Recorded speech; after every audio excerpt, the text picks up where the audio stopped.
views and opinions expressed in this program are those of the participants and do not necessarily reflect the views of BronxNet or the program underwriters. Hello, everyone, and welcome to Open, the one and only show that opens the Bronx and the rest of the world right to you. I'm your host, Daren Jaime. Today, we'll update you on what's happening in and around our borough, as well as across New York City. Coming up on today's show, we go front and center discussing the recent developments in the Bronx's real estate landscape as we take an interesting look at the Mott Haven neighborhood community. And afterwards, we'll talk about what's happening with goals that Albert Einstein Cancer Center has in accomplishing the upcoming years with some new leadership changes. We'll bring you up to speed with that. And then a little later on in the program, we'll talk about a program that's aiming to inspire participating students to consider STEM as a career path. And then finally, we'll discuss a community film initiative with the goal of increasing the number of filmmakers right here in the borough of the Bronx. So we want you to stay with us. We got a great show because all this and much more is heading your way. Right now, we're officially open.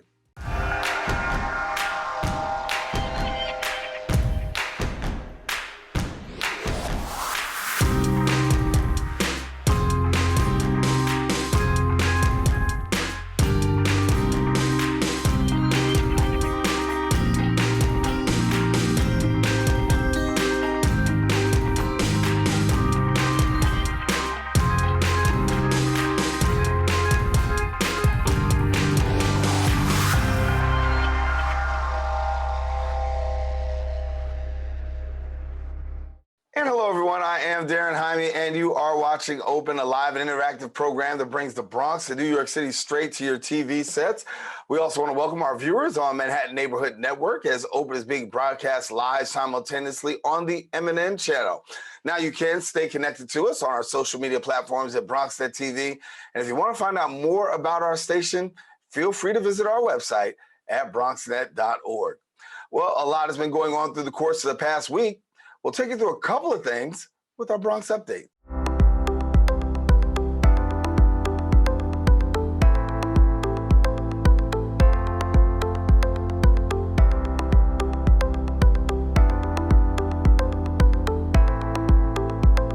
Well, we start off with local news with an international spotlight. As the war between Russia and Ukraine continues, musicians are joining together locally for a Stand for Ukraine benefit concert. It was held here in the Bronx, and our BronxNet reporter, Brittany Schuyler Albane, brings us the story right now. This world would be a lot better place if we showed a little bit more compassion. Local artists gathered to spread joy in music at Jimmy Ryan's on Middletown Road for the Stand for Ukraine benefit concert.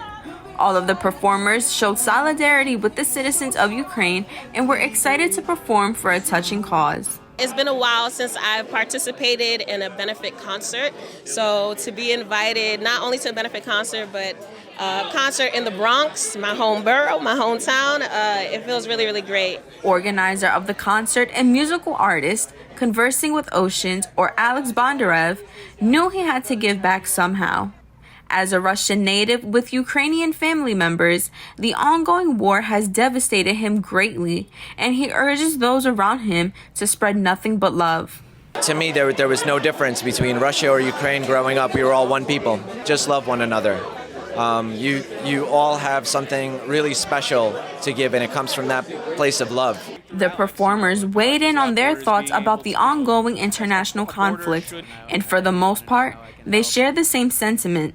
They mention the anger and sadness they feel every time they turn on their TVs and are hoping for change. It's heartbreaking, completely heartbreaking to, I was just talking about earlier how it's hard to share positive things in this time because, so many people are going through so many tough things. I feel like every time we watch the news, there's just something there to terrify us or honestly wake us up to everything that's going on in the world. Throughout the night, attendees heard sets from Vinnie Caruana, Lords of the Sun, Zai, Shakeout, Ayana the Singer, and many more, as they cheered, sang along, and donated.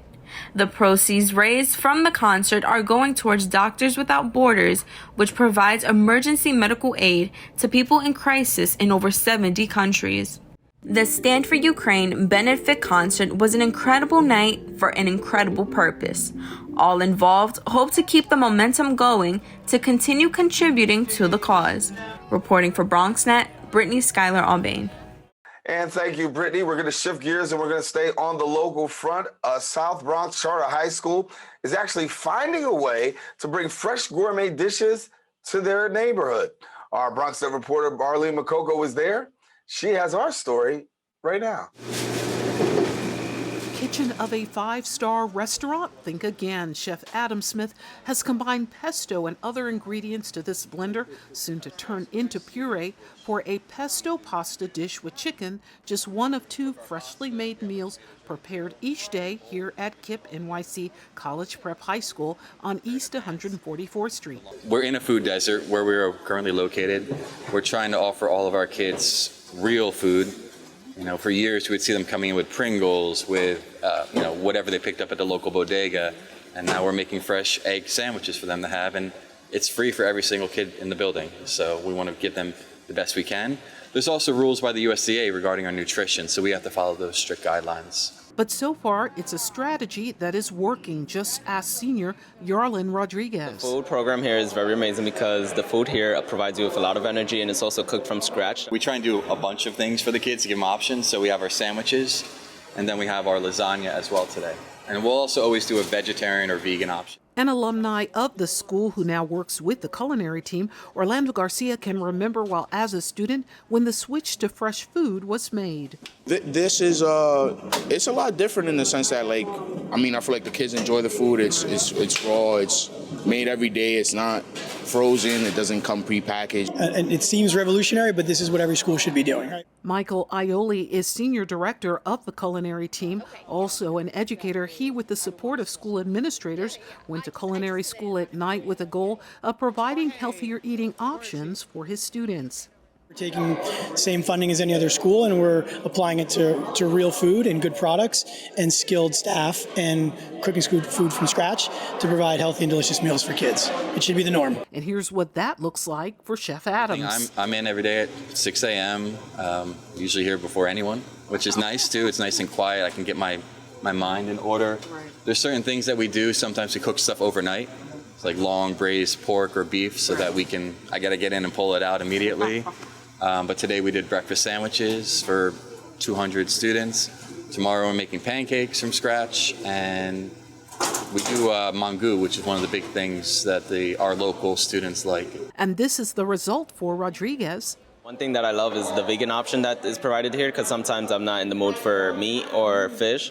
So I would just get the vegan food that was prepared or just a salad and also fruits. All things that have had a great effect, he says, on his eating habits. I'm always eating every day, eat breakfast and lunch. And here's something you don't see every day. It's a salad bar right here at KIPP College Prep. It's a program that they want to see expand across all their campuses in New York City. For BronxNet, this is Arlene Makoko. And thank you, Arlene. And that is all the time we have for our Bronx updates. We encourage you don't go anywhere. We might be out of updates, but we are not out of shows. Stay with us. Open continues coming up right after this.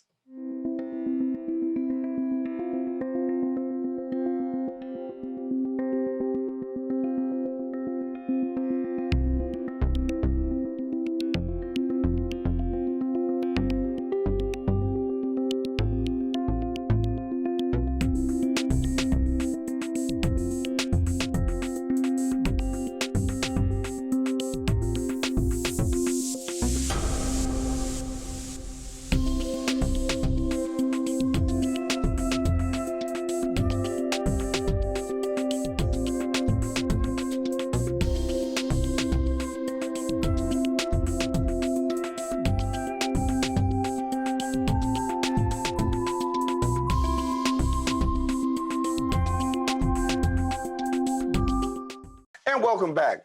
Mott Haven is one of the Bronx's poorest and most economically compromised neighborhoods, but its status as one of New York City's untapped waterfront communities has led to an actual development boom in the area. Now, as a result, the neighborhood is now teaming up with large-scale residential developments, with more on the way as 20 residential projects and more than 5,000 combined apartments are expected to be constructed over the next few years. Joining me now to share a little bit more, we've got the director of B6 Real Estate Advisors, Mitchel Flaherty. And Mitchel, good to have you with us. Thanks for having me back, Daren. Appreciate your time. Yes. Glad to have you back. And if you're living in the Mott Haven section, certainly a lot of people have seen new construction go up. A lot of people have been having concerns as to what's going to actually happen in that neighborhood. But as we see, more and more development is going this way. Give us some insight into what Mott Haven is going to look like. Yeah, well, I think it's very exciting times for Mott Haven. There's obviously a lot of development going on. 5,000 units coming online within the next 5 years, as you mentioned. It's important that a component of the new market rate housing being built is affordable to serve the local Bronxites. So that leads onto a key component of the 421A tax abatement, which we discussed last time I was on the show, being extended.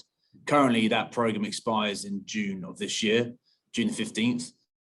So we're waiting to hear back from Albany in terms of whether that program is going to be extended or what the new program is going to look like. But Mott Haven in 5 to 10 years' time is going to look like a very different place than it does today.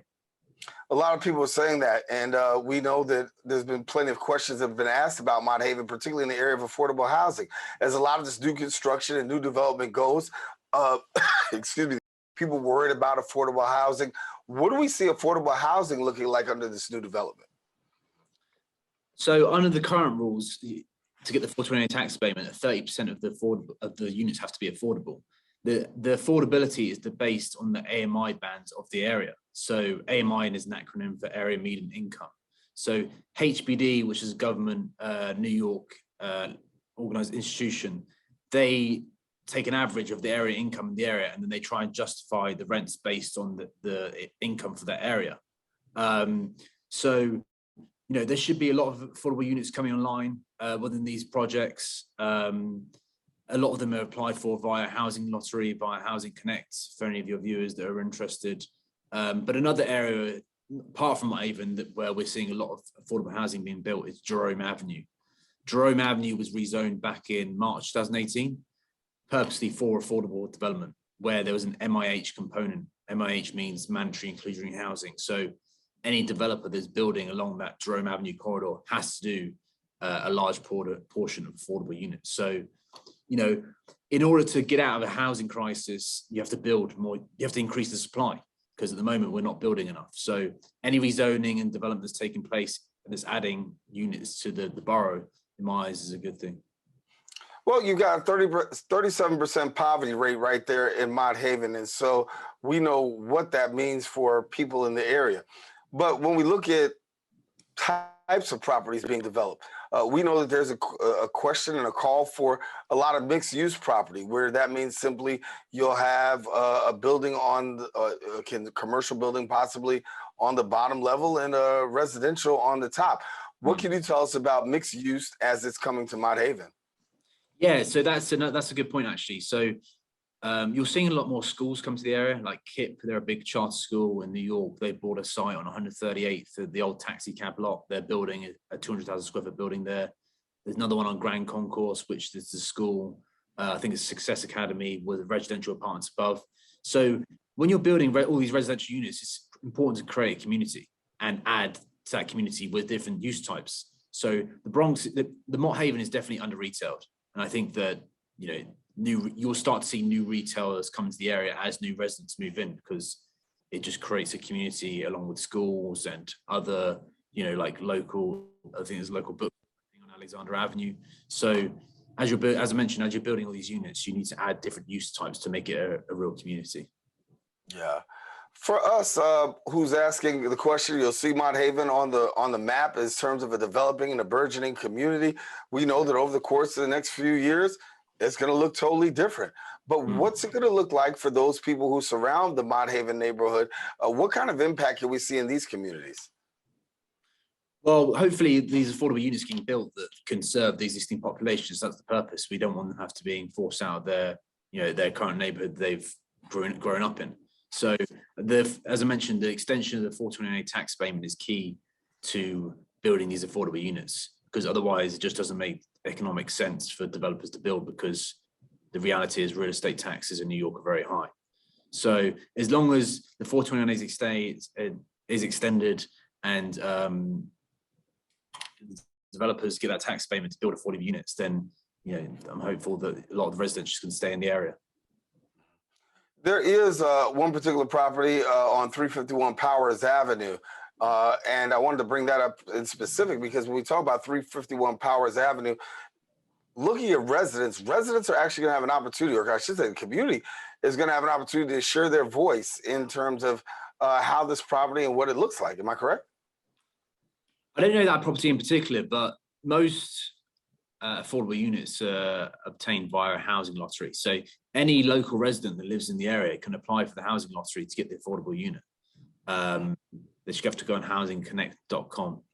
A lot of locals don't know about that, but it's important, for us, people advocates in the industry, to reach out to them and show them the path how to, get an affordable housing unit. Why is Mott Haven considered to be the key place where we're seeing a lot of this development? Is it because there's a lot of waterfront parks around there? Well, yeah, if you look at anywhere in the world, there's always a premium for real estate on the water, just given the views of the skyline. There also, the land base of Mott Haven is relatively low in comparison to areas of Brooklyn and Long Island City. So, and another great thing is that it's transportation access into Manhattan is so quick. You can get into Midtown in 15 minutes. So its location, its transport infrastructure, along with the waterfront, makes it poised well for developers to want to come in and build in the area. Admittedly, though, it's a little bit challenging and an uphill battle, considering the fact that there's been this rezoning. I think rezoning has really opened the door and opened a gateway for a lot of this development to be able to take place. So if you're a neighborhood resident, somehow you're still under the stronghold, if you will, of being able to have your voice heard, given the fact that rezoning has opened the door for a lot of stuff that we're seeing right now. Yeah, that's why on Jerome Avenue, as mentioned, that rezoning had an MIH component, which means the developer would have to do affordable housing. I'm not involved in rezoning policies in New York, but the understanding, there was a lot of undeveloped waterfront in Mott Haven. So the last administration thought it would be advantageous to the area to rezone and create more units being built. Sorry, excuse me. No worries. So yeah, I think the important component is the affordability. Obviously, I'm a big advocate for affordable housing development. I think it's key on all different levels. Even in the high income level, there's not affordable housing units, and the low income level and the medium income level. So, as I mentioned before, when there's a housing shortage, rents are going to rise. So to get out the affordable housing crisis, you need to increase the number of units being built, which New York City has not done. How does it feel for you? Because when you think about be probably the most active when we talk about development zones across the 5 boroughs, Mott Haven seems to be that place, and you're connected right there to it. So what's that feeling like for you? Well, it's interesting because I speak to a lot of owners in the area, and what their plans are. A lot of them have been in the area for a long time. Obviously, a lot of their property values have gone up, and I represent my clients selling their building from a high price, so they're happy with the current values. But also, a lot of them are just wanting to stay in the area and continue to see the growth of the area, and they're generational owners, so they'll pass it on to their children, etc. But there's certainly a lot going on. There's a lot. I think Douglason Development bought the last site available on the water last week, which is on 138th and Madison Avenue Bridge. So as I mentioned, Mott Haven is going to look like a very different place in 5 years' time. Yeah.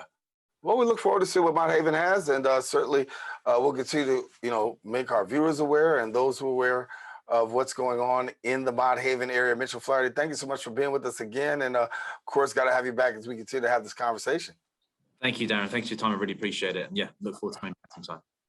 Appreciate having you. All righty. Well, want to let you know, if you want more information, please visit the website, B6RealEstateAdvisors.com. And there you can find more information about what is going on in Mott Haven. We are taking a quick break, and we've got more show. Open Go will continue coming up right after this.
And welcome back to the show. The Albert Einstein Cancer Center was among the first academic cancer research centers to be funded by the National Cancer Institute, a designation that continuously has been held since 1972.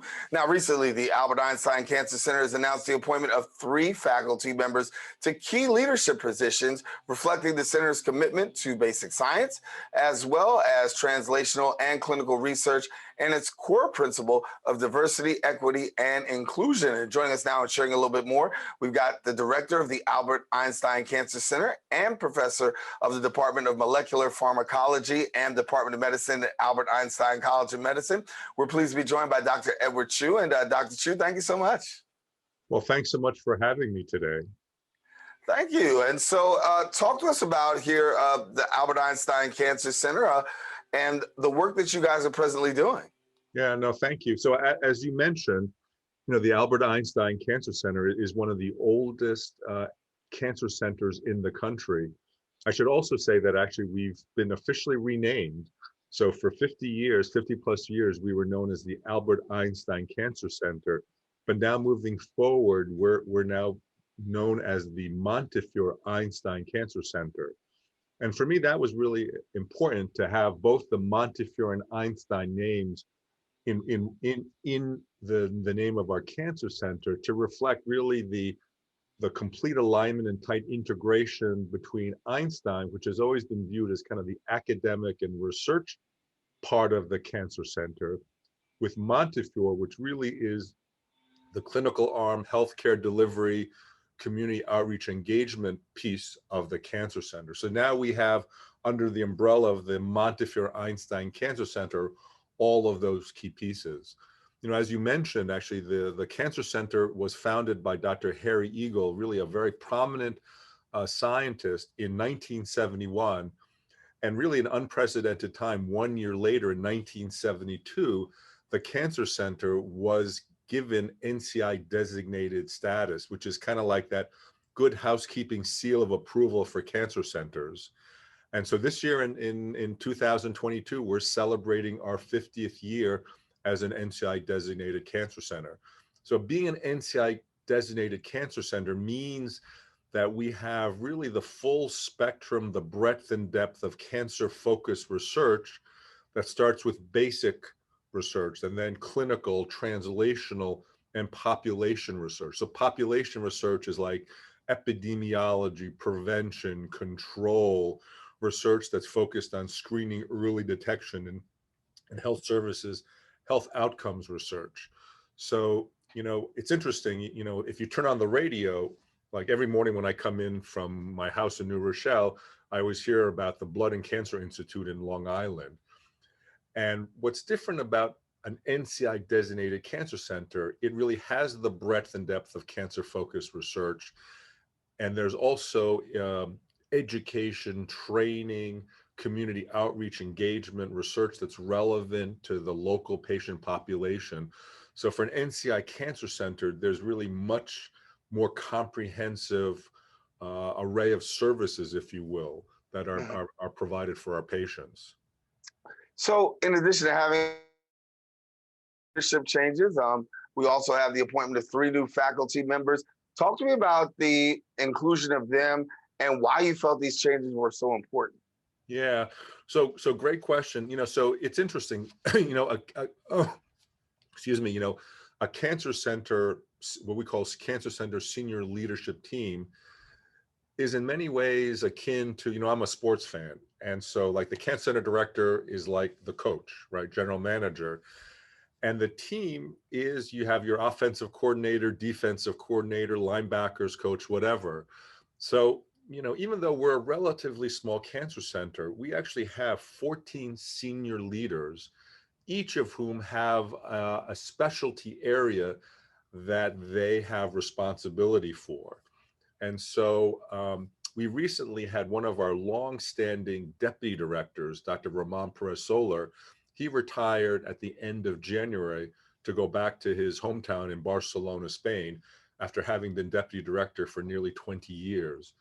And so I felt it really important to continue to have a deputy director who could work closely with me and my deputy director of administration, Ms. Lauren Hackett, And so I actually promoted Dr. Uli Steidl to that deputy director role. When I first came on board as the Cancer Center director in October 2020, I had appointed Dr. Steidl to be the associate director overseeing basic research.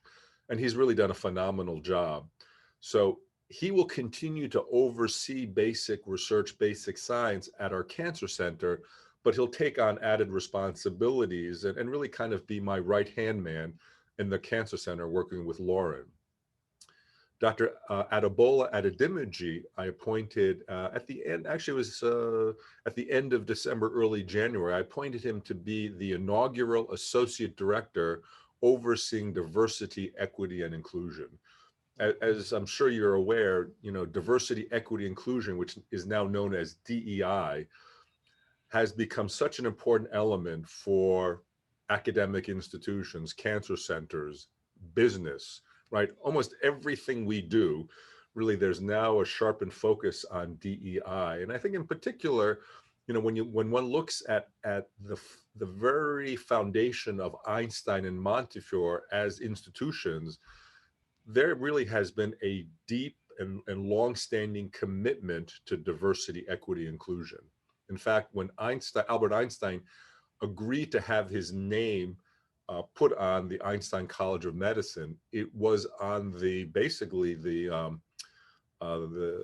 agreement that the individuals accepted into the medical school would be accepted with no discrimination towards race or creed. Obviously, Montefiore, serving the Bronx community, has really had a deep commitment to diversity, equity, inclusion. So Adebola, who is actually originally from the west coast of Africa, he's from Nigeria, and he's been very actively involved in DEI initiatives at the Albert Einstein College of Medicine. I thought he would be a natural choice to become our associate director of DEI, as it's called.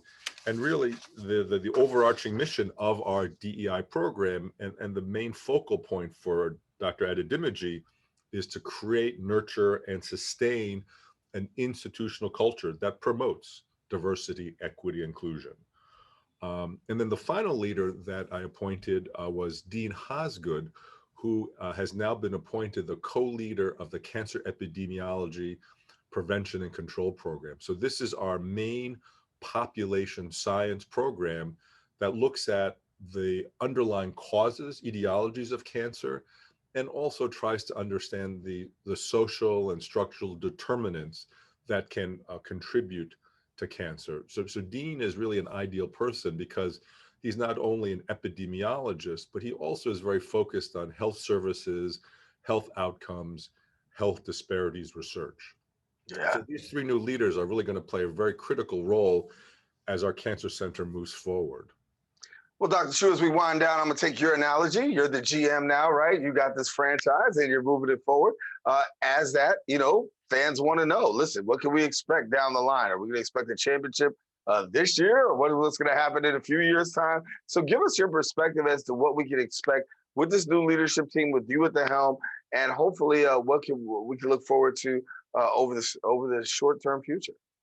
Well, so I'd like to think we already have a championship team, and we're building on that. But, I think really one of the main priorities for our cancer center, given that, we serve the Bronx, which is by far and away the most racially and ethnically diverse patient population in the country. It also is one of the poorest communities in the country. So, when I came on board, I charged our leaders, as well as all of our cancer center members, our clinicians and clinical investigators, to really use the Bronx community as the focal point, and for us to understand all aspects relating to cancer. So I believe we can actually should serve as a national model for community outreach engagement and for conducting research that's relevant to the catchment area. I think one of the challenges for a lot of NCI cancer centers around the country, and I came from Pittsburgh, which is also one of the top NCI cancer centers in the country, the vast majority of the centers don't actually deal with minority, underrepresented populations. And I think it's clear that a lot of the genetics and the biology of cancers that are in the minority population may be quite different than what we see in Caucasian white patients. So I believe actually we can really play a critical role in the country for understanding, right, cancer, and then develop new approaches for prevention, screening, early detection, and treatment of our minority populations. So our goal is to continue to build and expand on really, I think, the exceptional strengths of the cancer, but to really take it to an even greater level. Well, Dr. Chiu, I want to congratulate you as things continue to move forward, and Montefiore Einstein Cancer Center. That's a wonderful thing that I think the public will be looking forward to in terms of service, in terms of new leadership, and hopefully some new outcomes. So thank you so much for being with us and sharing a little bit about what's going on. Well, thanks so much for having me today. It's been a real pleasure. Definitely. Our pleasure as well. Now, I want our viewers to know, if you do want more information, we encourage you to visit the website. And you can visit the website at einsteinmed.edu. And you can also follow them on Twitter and Instagram at EinsteinMed. Want to encourage you to stay with us. Don't go anywhere. We do have more show coming up. Open continues coming up in a few.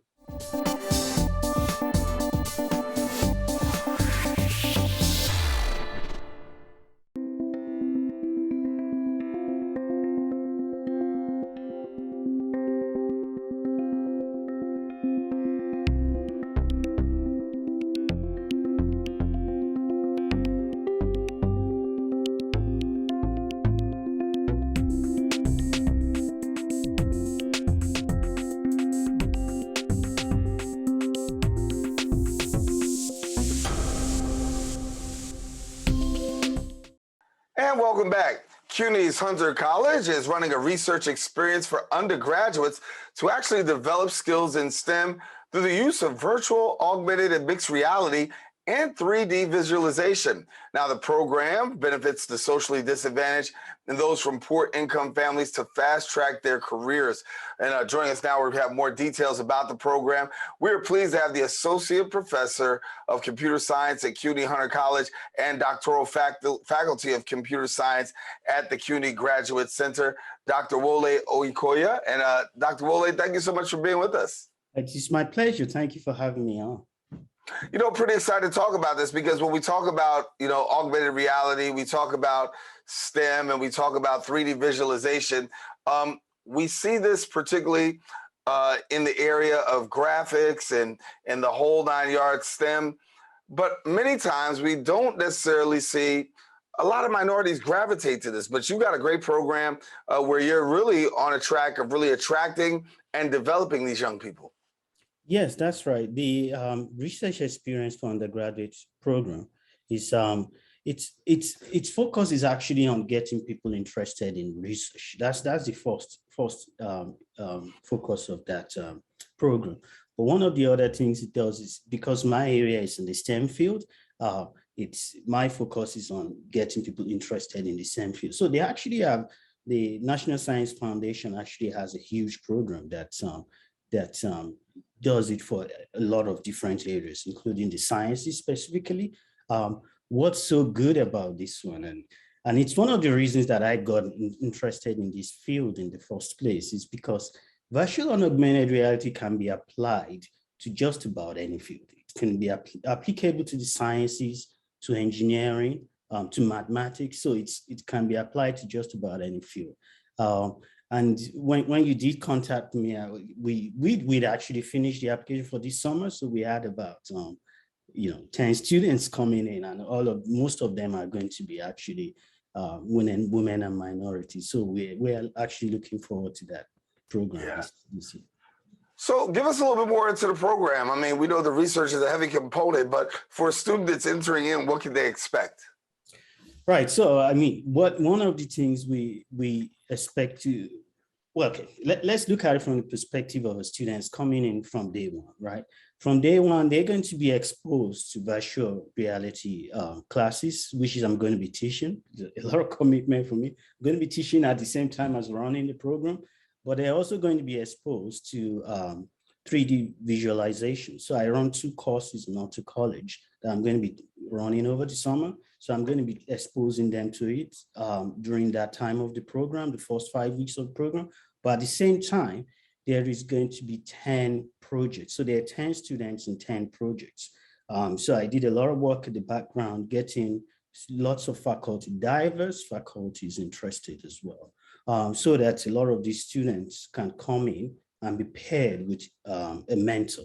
And once they're paired with a mentor, they then try to build their research, and our focus is to try and get them to actually see what is involved in coming up with a research objective and actually writing a paper at the end of it. So even if it's developing a system or running experiments, they try to do that in a short space of time, which is about 8 weeks for this program.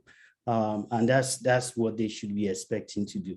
But we're not going to walk them, just walk them. We expect to actually get to see New York City. There's a lot of people that were happy to apply simply because it's New York City.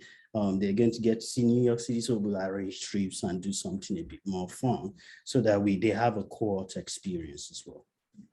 Yeah, I know that also part of your target audience is to deal with poor, disadvantaged communities, having them to have the opportunity to have this. Talk to us from that perspective about what that actually means for someone who may not necessarily have the means or the skill set to be able to participate in a program like this as possibly a game changer, right? Yeah, it's very interesting because VR is developing. So we're thankful that the industry is getting very interested in it, and that. Oh, I'm going to cut you off. You said VR, so for people who don't know, that means virtual reality, right? Virtual, go ahead. Yeah, virtual and augmented. I don't want to make everybody weird. Go ahead. Go ahead, doctor. Virtual and augmented reality. I mean, a lot of people might know augmented reality as sort of like the Pokemon that really made it huge recently. So it's very interesting. A lot of us, even for some poor disadvantaged background, we have smartphones. So the fact that you can do most of the augmented reality on your smartphone is a good thing. And that's one of the things we want to teach the students to do. The entry point to this field is actually not as expensive as people might think. And that's one thing that I want to make clear. Of course, there's the high-end part of it, because if you want to use the HoloLens, that's the Microsoft HoloLens, which is a mixed reality equipment that allows you to see the real environment as well as the virtual environment. Then it becomes more expensive at that stage. But the entry point to it is not actually as difficult as people may think. That's one thing I aim to do with that. Yeah. So there is this internship program that people will take part in. It starts, I believe, June the 6th. And for people who do this research, it's an opportunity to do some paid research. I think that's a pretty good thing, too. Yeah. We're actually going to be paying them. There's $600. I almost said pounds because I'm from the UK. No, right? 600 pounds is more than $600. You know exactly. So it's going to be $600 a week, and they also get housing allowance. So we'll actually get a housing for them at the onto college residence, and they also get meal allowance as well.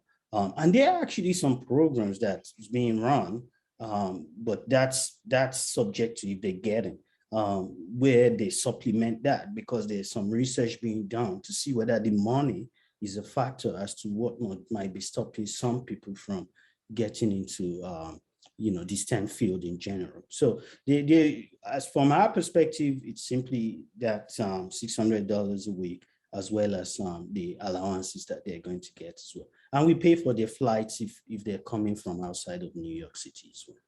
Wow. All right. That's very enticing, if you will, for somebody to be able to take part. But Dr. Wole, share with us, from your perspective, why do you feel that it's important for students to consider this field or to think about doing research in this area? What would you tell people is the importance, and why is it so relevant these days? Honestly, because you can almost apply it to any field.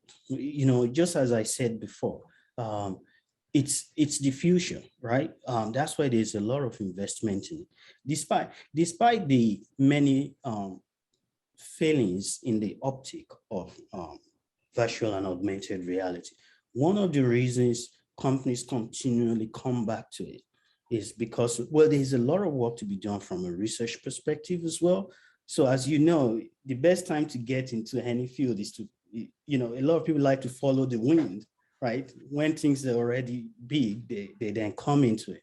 But VR, even though it feels big right now, there's still some more research to be done, virtual and augmented reality. There's more research to be done, and that's quite important. This is the time that I would say that most minorities should get into it. It's definitely very important for us to get in at this point and actually start training and learning. And if you're worried, I'm doing science, it may not be applicable. Yes, it is, right? I mean, if we had enough time, I could show demonstrations. I mean, you've probably seen some on my website anyway, where you could see how it could be applied to scientific, engineering, mathematics, as well as any other field that is out there, including marketing or even music as well. As, a lot of fields that we've not even thought about in terms of entertainment and how it's used. We all went to the movies and we saw Avatar. Avatar is an example, right? The motion capture equipment that was used to do Avatar, we're about to acquire, well, not as expensive, but a small subset of that. And we'll be able to do motion capture and actually be able to have people come in and actually be able to do scans. So this is one of the things that I expect students to work in when they come for the awesome work that's going on there. And I think when you talk about having the opportunity to fly from wherever, to be a part of this 6-week training program, to learn, to take away these valuable skill sets, and then people go back to their respective homes with this, a new opportunity of learning more about an industry that is definitely blooming and is going to be here for some time to come. But for you, as an educator, are you seeing more and more people gravitate to the field of this, where you're talking about virtual reality, augmented reality, artificial, we got artificial intelligence coming our way. All these things are happening right now. Are we seeing more and more people gravitate towards this? Yes, I am. I get, so at Hunter College, which is actually an historically Hispanic institution. So I get a lot of students come and they want to work on projects with me, and I can't say yes to everybody, so that I don't overwhelm myself. But it's been really interesting, and it's been rewarding being able to work with students on this, and I still keep getting a lot of interest coming from, which is why I like this program, because obviously it gives us the funding to be able to do as much as we can and get other mentors, other faculties involved as well.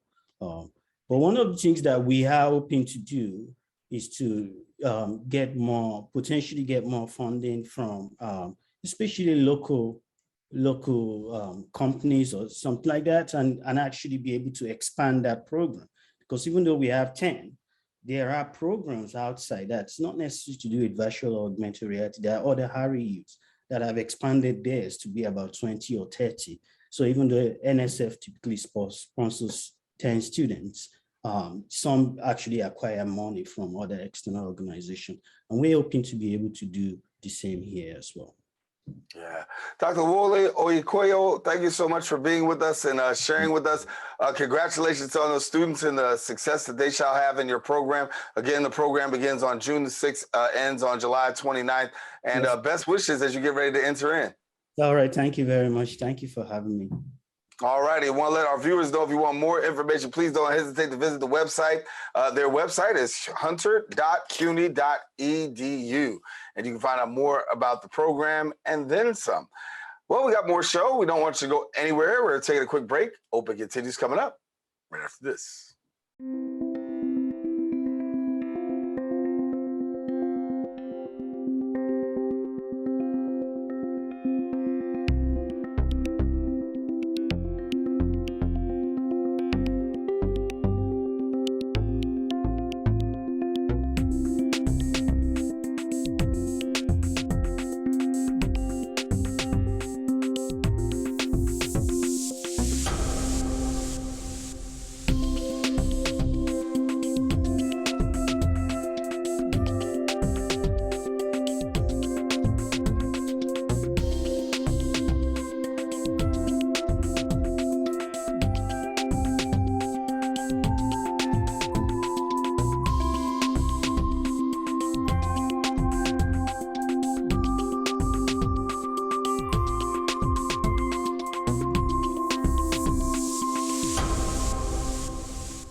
And welcome back to the show. Bronx Film 48 is a community film initiative with the goal of increasing the number of filmmakers right here in the borough of the Bronx. Now, the initiative is holding a networking event for film creators to build connections as well as some inspiration. And we're pleased to have two very special guests with us, the Bronx Film 48's co-founder and content manager, Edwin Torres, and co-founder and events coordinator, Ayaris Perez. And thank you so much for being with us.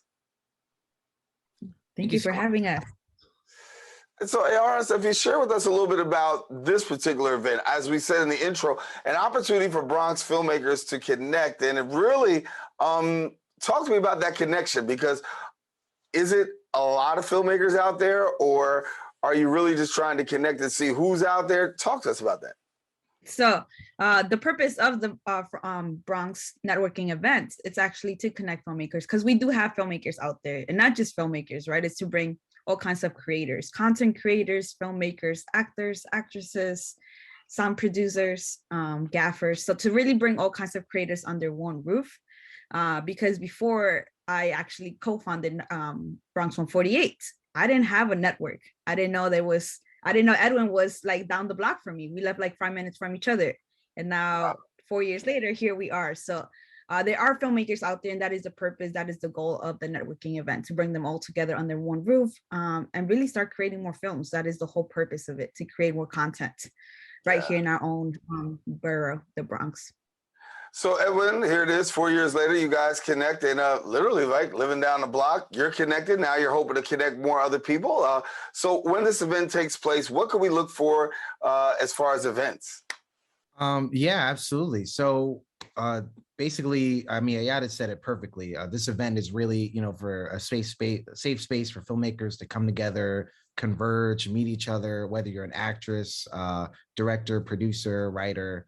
And really, the coolest part about the event, at least for me, is to have the featured panelists, which are basically professionals in the industry that filmmakers can, of all levels, whether you've never made a film or I've made a bunch of films, to meet professionals that are in the industry, making a living, doing exactly what they wanted to do. I think it's something that's really inspiring to the filmmakers. So I think the exciting part for me is when these filmmakers can actually meet these professionals and possibly make a connection with them. Yeah. So to have this connection is very important, as we say. But when we talk about the Bronx and having that presence of filmmakers and those persons who work in the industry right here in our borough to be connected, give me the importance of this, having, if you will, a cinema presence here in the borough. Yes, absolutely. I think really the important part is that the reason, for me, as an example, I always think about myself and Ayaris, who, before co-founding Bronx 48, I didn't really have much of a network inside the borough.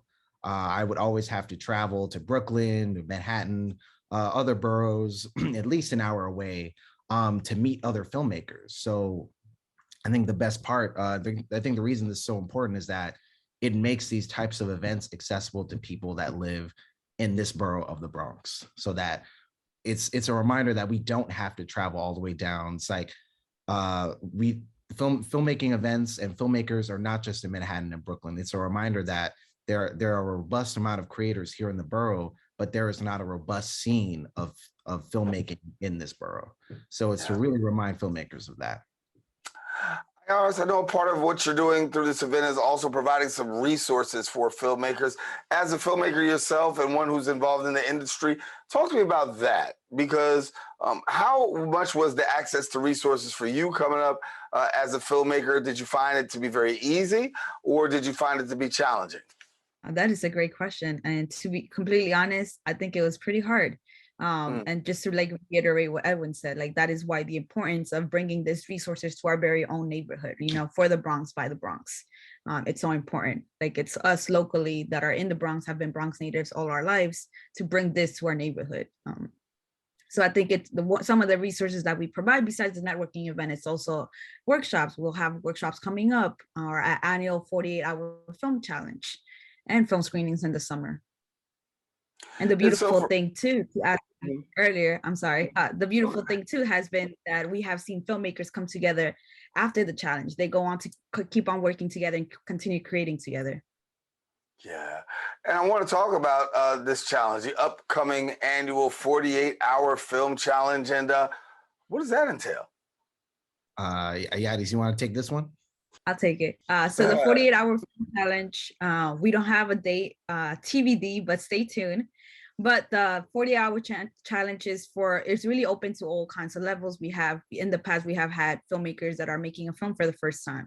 And then we have professionals. So it's really open to all kinds of levels. It entails you creating a film in 48 hours. So people make their teams and the kickoff is on a Friday, and they have 48 hours to create the film. They are giving a theme.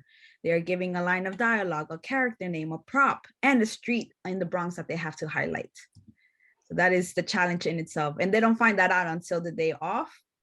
And then on Sunday, they submit the films. And after that, more details to come. Okay. Edwin, I'm coming for you now, so you can answer this one for me. When you talk about this event, and obviously an opportunity for a lot of people to come together up under the roof, but then when you go home, talk about the takeaway. What do you want those who attend this event to be able to take away and be able to experience by being a part of this very special event? Absolutely. So I think the biggest takeaway I think I want filmmakers to get is that one, they can make connections and meet each other that could potentially be fruitful in the future. And the coolest part is that they can meet each other and potentially form a team for the upcoming 48-hour film challenge, which would be really cool. And I think one of the biggest reasons why we do this event is so people can not just meet for professional reasons, but also possibly form a friendship as well. So maybe down the line, a whole production company could be formed right here in the Bronx just by a few people meeting together and forming a friendship or a bond. Yeah. And so, Ayaris, I know we talked about the resources for being a filmmaker and how challenging it is. But share with me a little bit about that value of connection, because you spoke to us, I think, when we first started, about you and Edwin didn't know each other, and then only found out that you were down the block, and now here you are putting together this, this wonderful event. What's the value in having somebody that works in the industry, knows the industry, has the access to resources, and maybe doesn't even have the access to resources? Maybe they're like you, commiserating and saying, listen, how do I get this done? What's the value of that kind of connection that you're bringing?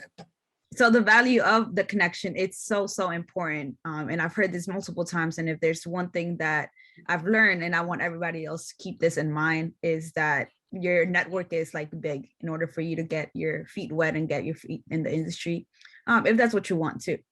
But I actually met Greg, the other co-founder, and my other through a networking event. So it's interesting how we came together. We met through a networking event, and then he introduced me to Edwin, and that's how connections start, right?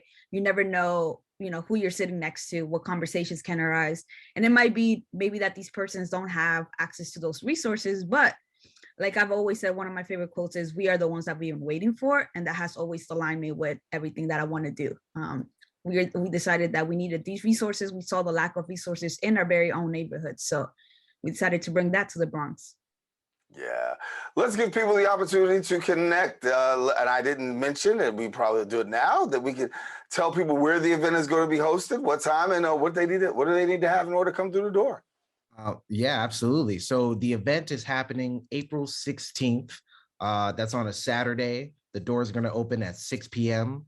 And it's going to go till about 9 p.m. The address is 1017. That's 1017 Home Street in the Bronx, New York. It's going to be on the ground floor. So you see a bunch of signs and a big door to walk through.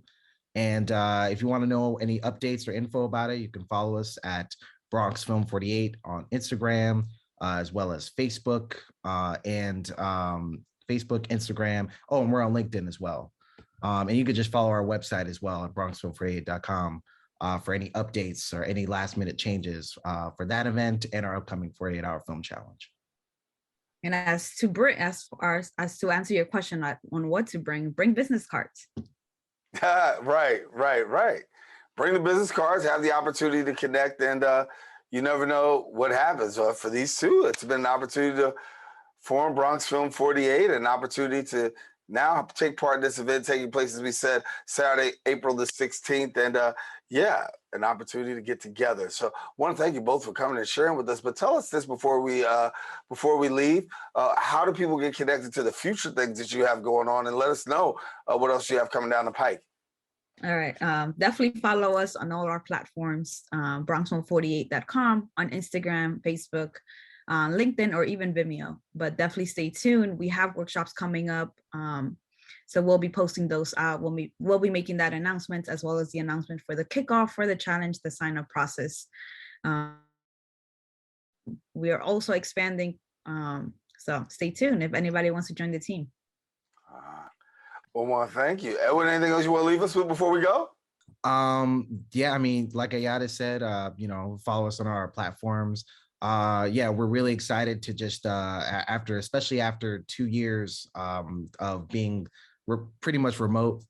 This is our first time back in this space since we hosted this event 2 years ago, and now we're doing it in a very in the same space, but in a very different world now. But we're still just excited to be able to do these events back in person, so that it's a reminder to us that the world is still going and that we're still here and we're still trying to create films. Ayaris and Edwin, thank you so much for being with us. Bronx Film 48, having a very special networking event.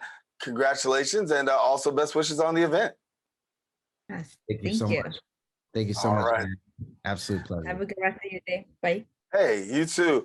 Well, we want our viewers to know, listen, if you want more information, visit the website at bronxfilm48.com. And of course, you can visit them on their social media platforms at bronxfilm48. Well, we've come to the end of our show today. I want to thank all of our guests for joining us, but most of all, you, the viewer, for tuning in. If you missed any part of today's show, you can catch the recablecast on Bronx Channel 67. Of course, if you have Verizon Files, that'll be Channel 2133, or anytime on the web at bronxnet.org. I want to give a special shout out to all those who are watching on Manhattan Neighborhood Network, as Open is broadcast live simultaneously on the MNN channel. If you're looking for a brand new episode, we want you to come back on Friday morning. My girl, Rena Valentine, she'll bring you the best with arts and entertainment, and she'll have that show for you on Friday morning. Until then, I am Daren Jaime saying take care, God bless, and most of all, keep this channel wide open.